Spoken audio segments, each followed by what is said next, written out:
Welcome back to another video. So Ulanzi were kind enough to send me over 2 of their brand new VL110 RGB lights, which you can see here, and we're going to be taking them to London, probably do some long exposures with them, maybe use them to light things up. They come in this box, which you can see here, VL110 lights. They are new from Ulanzi. So yeah, train leaves soon. We're going to be meeting up with Kenzie, and let's have fun with these lights. Baby girl love my bop and I like me too. No roof on my top and my babe see-through.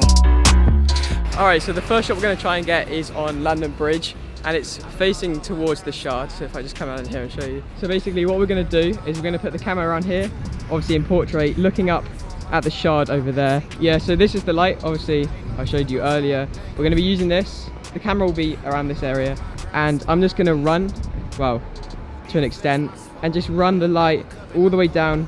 Don't know if that's in focus, but yeah, I'm gonna run the light all the way down around the edge around there, probably on like a blue or purple or something, and see if we can get a pretty cool long exposure shot. It's pretty busy, but we're gonna try our best, and it's also pretty windy, so hopefully the wind noise isn't too bad. Alright, so we've got the light here, the Ulanzi light. You can see it's pretty bright, and we also have the camera set up right here. I've got it on manual focus because it was struggling to focus in the dark, and you can see we're using this like hole along here as a leading line, and then we're just going to run this light all the way down the edge, hopefully get a clean long exposure. I've currently got it on the 20-second exposure, which is probably longer than we need, an f22 ISO 100. Alright, so we're going again, but I'm starting at the bottom because we discovered that going right from the top isn't a good idea. So I'm going to start from down here. 3, 2, 1.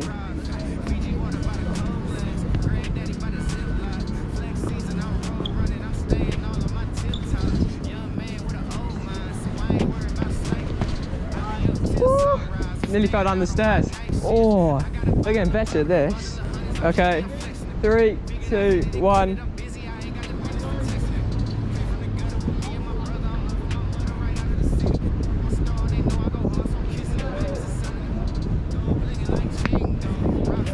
Oh, that's it.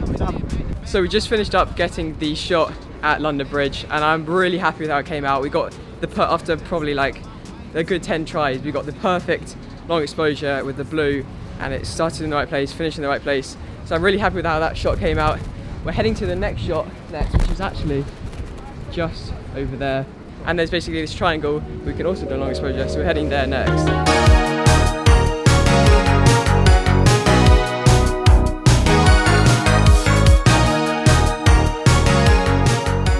Audio seems to be playing up a little bit on the camera, so hopefully it isn't now. But we've come to the this pretty famous spot in the photography community. I'll show you in a sec. It is actually pretty windy up here, so hopefully you don't hear all the wind. Well, I'll show you one sec. It's a pretty cool spot. Got another long exposure with the Shard in the back.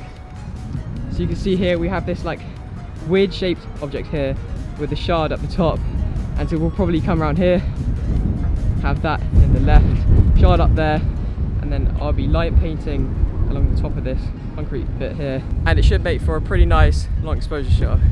Alright, so this is probably quite hard to see, but you can see we've got the camera propped up here on the tripod, which is kind of, we've got half a leg extended down here. So yeah, we've just got the camera propped up here, and I don't know if you can see that, but we have like this bit in the bottom where we're going to do light painting. We also have the Shard up here, and we're basically going to run our light all the way along the edge of this, all the way along here, around there, maybe off the side, maybe on the top, we'll have to see, but we should get a pretty cool shot. And it is pretty windy, so hopefully we don't actually blow the camera over. Oh, that's the best part. That's so perfect. We've got that shot. Now we're going to try and do it, but we're going to wave the light up and down like that, and just, you know, try and get some different shots, and then when I get home, pick out the favourite one.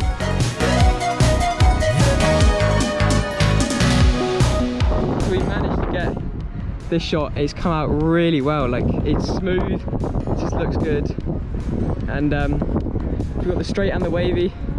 Yeah, it looks good. I'm happy with those. So this is the second attempt at running the light over the edge, and it actually comes out really well.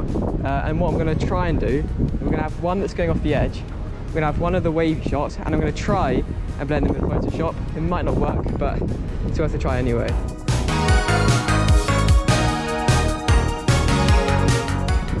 there we have the shot.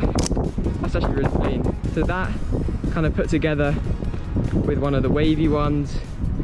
Yeah, that's really good. I'm really happy with those. Okay, so we've just finished up at that spot and I am really happy with the shot we got. I mean, we pretty much nailed it. We've got a whole different variety of shots, which will be good to edit. But yeah, really nice shots. Worked out really well. And this is actually the first time I've ever probably done light painting before. So yeah, I'm happy with how the shots come out. But we're gonna head over to St. Paul's now, to the black foam box, which is a very common spot. See what shots we can get there. But yeah, really happy with what we got here.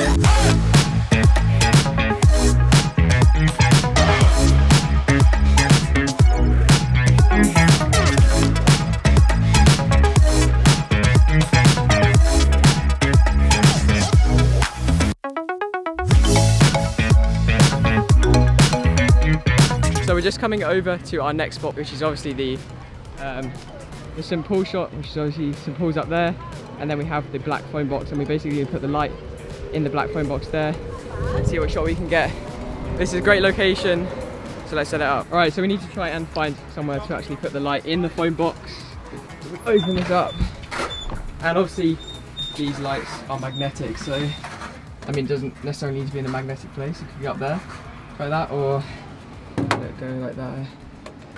Maybe there. Or let's try up here. Put it up the top for now. We'll turn it on. That's probably a good idea. And we'll change this to a blue colour. If we just click the minus button on here, and it looks kind of blue to you, but make it even more teal colour, like that, looking good. Pop that up there. Definitely overexposed, but pop it up there. Maybe we can get the other light and put it down the bottom. That could be a good idea, but yeah, we're lighting this up and then we've got to wait for a bus to come past. Alright, so I've got the other light here as well, so we're just going to open this up. Let's pop it on and let's pump that up a little bit. Get it a nice like teal colour. Put it up a little bit more. Kind of match the colour with the other one. That should look good. We'll pop that at the bottom, and now it's all lit up. Okay, so we have the camera set up right here. Probably just turn that off. We've got the lights inside the foam box over there, and then we've got the camera set up. Let's move this down to, let's say, oh, we can come out of the video mode, that would be good. Push it down to, we're gonna go 0.6 of a second. We're gonna push the ISO down to about 320 and the f-stop to about f3.5, f4, around there. That's sorted. Now we've got the lights in, camera set up, and we're just gonna wait for a bus to come from down there, or from up there, and get our shot before we have to go and get the train. All right, we've got another bus coming down here now. Let's get ready, focused, and bam. All right, nice. Let's have a look at that. Oh, that is probably the best one yet. That is nice. Alright, so we just finished up at St. Paul's. The black foam box is back over there. We have St. Paul's here. I'm really happy with all the shots I got. The lights actually worked out really well in the foam box. And if I didn't have two lights, it wouldn't, oh geez, it's windy. If I didn't have two lights, I doubt you can hear me. But if we didn't have two lights, it just wouldn't have worked, because it was only lighting the top or only lighting the bottom. So the fact that Ulanzi were kind enough to give me two lights allowed me to properly get that shot. But I can imagine the wind noise is so bad because it is pretty windy right now. But yeah, happy with the shots I got there. Let's go back, let's edit them all up. So I'm really happy with all the shots that we got on this shoot. We did take quite a few tries to do some of them, which you kind of didn't see in the video, but for the first shot, we probably took around 10 tries in total, but we started at the top, we went along the top and then down to the bottom, and then we eventually worked out that it was kind of like too bright at the top and then kind of disappeared a bit in the bottom. So in the end we started at the bottom, and then just went around the bit that like curved at the bottom, and then on the weird like trapezium shaped thing, which is literally next door to the first shot, it was just a case of not making sure the light was wobbling. So as long as you got the light straight going along, then you're absolutely fine for that shot. And then we experimented with the waves over the edge. And then we went over to St. Paul's to the black foam box, and there were already 2 people there taking photos. So we had to wait for them, and then Di came along with a few other people, and they were also trying to get the same shot. So I think there were like a total of 9 of us, all trying to get the same shot. But eventually we just waited out, managed to get our shot. But of course, it doesn't go without mentioning that these VL110 lights from Ulanzi are amazing lights. The battery on these lights is pretty impressive. I mean, I charged this up and this one fully up before we went out, and I reckon if I just turn it on to check, I used the same one light for pretty much the whole time, apart from the St. Paul's at the end. So it's pretty impressive. Well, you can see here it says, if this is in focus, you should be able to see here that it says like 3 bars there. So it's technically like 75% around that area. They are also extremely bright. I mean, you're seeing this on the blue, which is gonna absolutely wreck my face.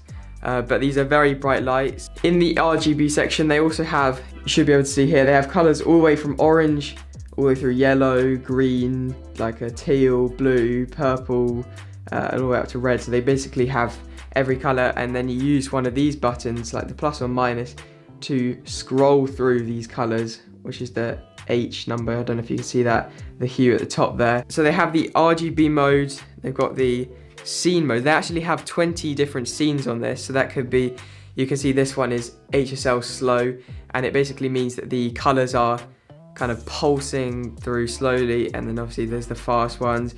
You've got like a police car, an ambulance, kind of flashing. But yeah, the 20 different scene modes. I won't go into depth with all of those. And then you just have the normal kind of light mode, which is just the white light. And you can change the temperature of that. You can change the brightness of that. But yeah, very impressive lights. They are also magnetic around these areas here and these areas here. So you can stick them onto things, which can help if you can't place them anywhere. And you can just like whack them on a wall somewhere, and they'll hold themselves up. But honestly, can't recommend these lights enough. They are super impressive. They are the perfect kind of length for what I was doing today with the long exposures. But if you do want to pick up these lights yourself, the VL110s from Ulanzi, I have my own affiliate link down below. So if you just click on that, and then just gives me a little kickback of what you paid for these lights. So I thought I'd quickly run over the settings I use to take these photos and what length of exposure I use, because sometimes it's quite complicated to work out how long you want the exposures to be, because you're moving a light a certain distance. You don't want it to end early, you don't want it to end late where the light's then moving around where it shouldn't be. So for the first shot, I used a 10-second exposure, which was, if you didn't go too slowly or too quickly, it just allowed the perfect time to go around the bottom. I used f16 with that and ISO 100. Then when we moved over to the shot with the trapezium, that was also a 10-second exposure, which was enough time for me to wave the light, do the light straight, and get around. It was at f10 and ISO 100. Now you might have noticed the f-stop is lower there, and that's purely just because there weren't as many lights around. It was a darker environment, so we had to push down the f-stop to let more light in the camera. And then for the final shot at St. Paul's, I used a 0.6 second exposure. Now the reason I didn't use something longer and allow the bus to go all the way through is because when it's that long, the lines just go a bit faint and you can kind of see through the bus, and I like it when the bus is, how do I describe it, like, it's just a shorter movement gap and it's more squashed together, and it kind of takes more form of a bus, which is why I use a 0.6 second exposure, and that just worked with the movement of the buses. And then that was with f5 and ISO 320 just to accommodate for the lighting situation. The f-stop and the ISO don't necessarily matter that much in that scenario, as long as you're not pushing up the ISO too high, and the f-stop with a wide angle lens, anything above f4, f5, you're probably good. I've had quite a few people ask me if I'm going to be reviewing the hashtag at the end of the video, and I will be reviewing the hashtag at the end of the video. I'm not going to do it on this one just because it's been quite a long video altogether, but from the next video onwards I will be reviewing them, even if I've liked and commented on them, because I quite often go through the hashtag and engage with all of your posts. But even if I have liked and commented, I'm still going to go through and show off all your work on this channel. So make sure you're using hashtag Tom Whyte for a chance to be featured on my Instagram story every weekend, if I remember, and on this channel at the end of the videos. But thank you for watching today's video. Hopefully you enjoyed it. If you did, don't forget to hit the subscribe button, turn on the notification bell, and also hit the like button as well. And don't forget to use my affiliate link down in the description if you do want to pick up these lights yourself. But with that all said and done, I'll catch you in the next video. Peace.